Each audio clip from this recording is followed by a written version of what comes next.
বঙ্কিমচন্দ্র চট্টোপাধ্যায়ের লেখা, যিনি বাংলা সাহিত্যের একজন গুরুত্বপূর্ণ এবং তোমার ফেমাস ঔপন্যাসিক, এবং তার তোমার একটা উপাধি রয়েছে, সেই উপাধির নাম হচ্ছে সাহিত্য সম্রাট। আমরা হয়তো অনেকেই জানি, আবার অনেকেই জানি না। বঙ্কিমচন্দ্র চট্টোপাধ্যায়কে তোমার সাহিত্য সম্রাট বলা হয়।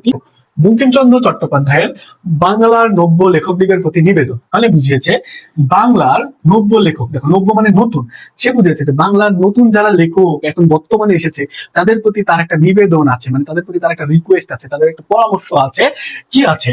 প্রবন্ধের মূল ভাব হলো সাহিত্য চর্চায় সততা, আত্মসংযম ও মৌলিকতা চৌরাকা। মানে বুঝিয়েছে তোমরা যারা নতুন লেখক আছো, তারা তোমরা সাহিত্য চর্চা একটা গল্প বা উপন্যাস বা যেটাই লেখো, তোমরা অবশ্যই সেটাতে সত্য ঘটনা লিখবা, তোমরা সেটাতে সততা রাখবা, এবং তোমরা আত্মসংযম এবং মৌলিকতা, তোমরা কোনো কিছু বিসর্জন না দিয়ে লিখবা।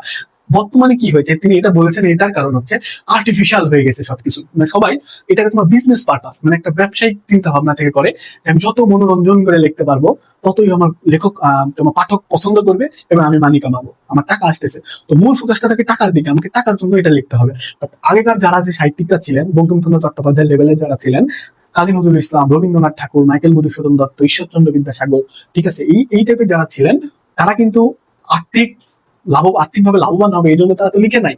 তারা জনগণের কথা লিখেছে, প্রান্তিক মানুষের কথা লিখেছে, তারা প্রকৃতির কথা লিখেছে, তারা দেশপ্রেমের কথা লিখেছে।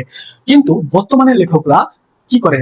টাকা, বই বিক্রি করে টাকা, উপন্যাস লিখবো, বইমেলায় ছাড়বো, সেখান থেকে আমি টাকা আউটপুট পাবো, আমার ইনকাম, এটা প্রফেশন হিসেবে নিয়েছে। যখনই তুমি লেখাকে মানে তোমার ধর লেখনী, যেটা তোমার যখন লেখনী স্বভাব থাকবে বা তুমি কোনো কিছু আবিষ্কার করতে চাচ্ছ, তুমি তার পূর্বে যদি এটাকে তুমি টাকার সাথে রিলেট করো, এটা আমি আবিষ্কার করলে কোটি টাকা কামাইতে পারি, তাহলে কিন্তু তোমার লেখার স্বকীয়তা থাকলো না। তোমার উদ্দেশ্য হলো আমি মানি কামাবো, আমি টাকা কামাবো।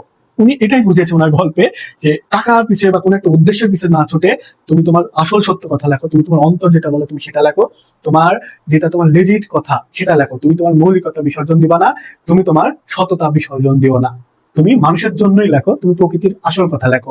এটা এটার মানে আউটকামটা কি আসবে এটা তোমার ভাবার কোনো কারণ নেই। আমি অনেক কিছু তোমাদেরকে বলে ফেলেছি, আশা করি বুঝাইতে পেরেছি।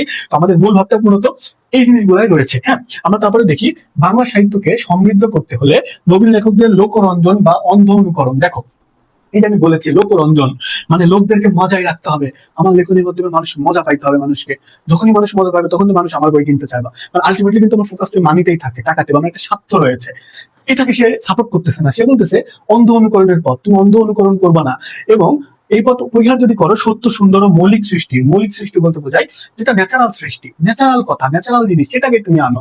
সেটা যদি হয় কি হবে, তাহলে তুমি সৃষ্টির পথে তোমাকে এগিয়ে যেতে হবে। তাহলে তুমি এগুলা পরিহার করে তুমি সত্য এবং মৌলিক লেখার পথে, মৌলিক সুন্দর ও মৌলিক সৃষ্টির পথে তুমি এগিয়ে যাও। এটাই ছিল আমাদের গল্পের মূল ভাবটা। আশা করি যারা অতীতে পড়ো নাই তারাও এটা এখন বুঝতে পেরেছে। আমার মনে হয় এটা আর প্রবলেম থাকার কথা না। মূল ভাবটা বুঝেছো না? এখন আমরা কিছু কোশ্চেন তোমাদেরকে দেখাই দিচ্ছি, দেখো পানি হয়ে যাবে, ঠিক আছে ভাইয়া, কোনো টেনশন নাই, পানি হয়ে যাবে, পানি পানি। হ্যাঁ, রাফি ভাইয়া আছে, পানি পানি করে দেবো। পরীক্ষার আগে এত পড়ার দরকার আছে নাকি? কনসেপ্ট ক্লাস 7 ঘন্টা 8 ঘন্টা করার কোনো দরকার নেই, এত কিছু করতে হয় না পরীক্ষার আগে, ঠিক আছে?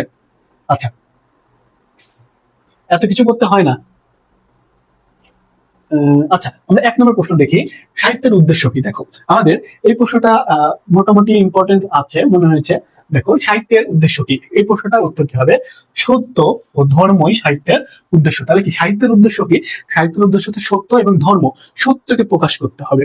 সাহিত্যকে কখনো মিথ্যা ভাবে, মানে তুমি ধরো একটা আর্টিফিশিয়াল ভাবে কখনো সাহিত্যকে করলে সেই সাহিত্যটা কি হয়, তোমার ফলপ্রসূ হয় না। সেই সাহিত্যটা আমাদের সমাজকে পরিবর্তন করে না, মানুষের কোনো পরিবর্তন আসে না। তোমাকে কি করতে হবে, হয়তো তুমি সাহিত্য লিখেছো, কোনো কিছু লিখবা, সেটাকে তুমি যেন মানুষ তার লাইফের সাথে রিলেট করতে পারে, আমাদের প্রকৃতির সাথে আমরা রিলেট করতে পারি, আমরা আমাদের দেশপ্রেমের সাথে রিলেট করতে পারি। সাহিত্য তো বিভিন্ন ক্যাটাগরির হতে পারে।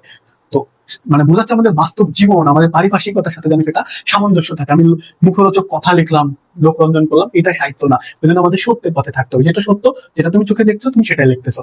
আচ্ছা, তারপরে বলেছে বঙ্কিমচন্দ্র চট্টোপাধ্যায় কাদেরকে নিজ ব্যবসায়ী হিসেবে উল্লেখ করেছে? নিজ ব্যবসায়ী, হ্যাঁ, মানে মানে লোহার বিজনেসম্যান বুঝিয়েছে, যারা দেশের বা মনুষ্য জাতির মঙ্গল সাধন অথবা সৌন্দর্য সৃষ্টির উদ্দেশ্যে লেখেন না। আমি কিন্তু পূর্বে এই কথাটা বলে এসেছি তোমাদেরকে, যে আর্টিফিশিয়াল লেখে, যারা তোমার মানুষকে কিছু সুন্দর কিছু দিবে, এটা পূর্বে তারা ভাবে আমি এটা লিখলে বেনিফিট কেমনে হয়, আমি কি টাকা পাবো, আমি এই বইটা লিখলে প্রকাশনে আমাকে কয় টাকা দিবে, পাঠক কি পছন্দ করবে, মুখরঞ্জন লোকরঞ্জন হবে, এটা হচ্ছে তার মূল সিদ্ধি। এটা কিন্তু আগেকার আমাদের সাহিত্যিক ছিল না, তারা যেটা দেখছে সেটাই লিখেছে। এটাই তিনি বলছেন যে আমরা এটা করি না। কি করে তারা, কি করে বলো, তোমার তাদেরকে বঙ্কিমচন্দ্র নিজ ব্যবসায়ী হিসেবে উল্লেখ করেছে, মানে যারা তোমার কি করেছে, যারা মঙ্গল সাধন অথবা সৌন্দর্য সৃষ্টির জন্য লেখে না, যারা লোকরঞ্জন করার জন্য লেখে, তাদেরকে নিজ ব্যবসায়ী বলেছেন। এরপরে দেখো বঙ্কিমচন্দ্র চট্টোপাধ্যায়ের প্রধান পরিচয় কি। দেখো প্রধান পরিচয় হচ্ছে তিনি বাংলা সাহিত্যের অন্যতম ঔপন্যাসিক, এবং সেটা আমি তোমাদের গল্পের শুরুতে আমি কিন্তু বলে দিয়েছি। বাংলা সাহিত্যের প্রধান ঔপন্যাসিক ছিলেন কে? উপন্যাসিক ছিলেন হচ্ছে বঙ্কিমচন্দ্র চট্টোপাধ্যায়। এরপরে প্রশ্ন আমরা দেখি কি আছে। বাংলা শব্দটির পরিবর্তন হয়েছে কিভাবে। দেখো বাংলা শব্দের পরিবর্তন হয়েছে, এটা আমাদের বই স্পষ্ট দেওয়া আছে আমাদের গল্পে, সেটা আমি ওটা একটু উঠাই দিয়েছি, তোমাদের একটু বোঝাই। বাংলা বাংলা বাংলা, ঠিক আছে। এখানে ওর সাথে গ ছিল, পরে এসে ও হয়েছে এবং তারপরে এসে, বুঝতে পেরেছো? এটা হচ্ছে আমাদের তফাৎ। বাংলা কিভাবে হয়েছে বাংলা বিবর্তনটা, এটা দেখো। আচ্ছা এরপরে দেখো বঙ্কিমচন্দ্র চট্টোপাধ্যায় রচিত ইংরেজি উপন্যাস রাজমোহনস ওয়াইফ, এটা যেটা বিশেষ প্রশ্ন, বিশেষ আছে। সো যদি সাহিত্য থেকে কবি পরিচিতি থেকে প্রশ্ন হয়, এই প্রশ্নটা দিতে পারে আমার মনে হয়, ঠিক আছে। যেজন্য আমি রেখেছি এটা, কি রেখেছি বলো, রাজমোহনস ওয়াইফ। সো এই প্রশ্নটা ইম্পর্টেন্ট, হ্যাঁ। এটা বঙ্কিমচন্দ্র চট্টোপাধ্যায়ের একটা খুবই নাম করা একটা তোমার ইংরেজি উপন্যাস ছিল, কি রাজমোহনস ওয়াইফ, এবং তোমার এটা এসএসসি তে আসার মতো একটা প্রশ্ন। আমার মনে হয় প্রশ্নটা কবি পরিচিতি থেকে প্রশ্ন, এই প্রশ্নটা আসার সম্ভাবনা খুব বেশি রয়েছে। তারপরে দেখো যশের জন্য লিখলে কি হয়। যশের জন্য লিখলে তোমার যশও হয় না, লেখাও ভালো হয় না। যশ বলতে বুঝিয়েছে খ্যাতি, খ্যাতি। তুমি ফেমাস হওয়ার জন্য লিখছো, তোমার উদ্দেশ্য আমি ফেমাস হবো, আমি সেলিব্রিটি হবো।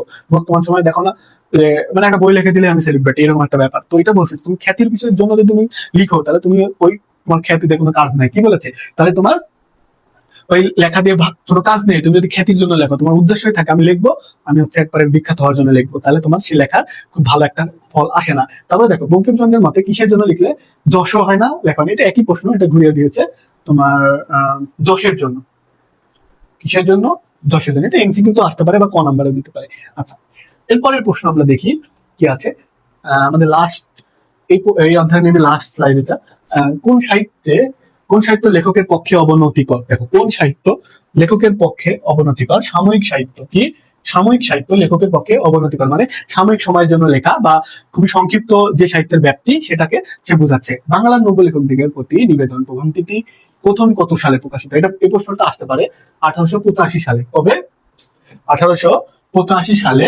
কি আমাদের এই যে গল্পটা বাংলার নব্য লেখকদিগের প্রতি নিবেদন, বঙ্কিমচন্দ্র চট্টোপাধ্যায়, যেটা 1885 সালে আসতে পারে। এরপরে দেখো বাংলার ভরসা কোনটি।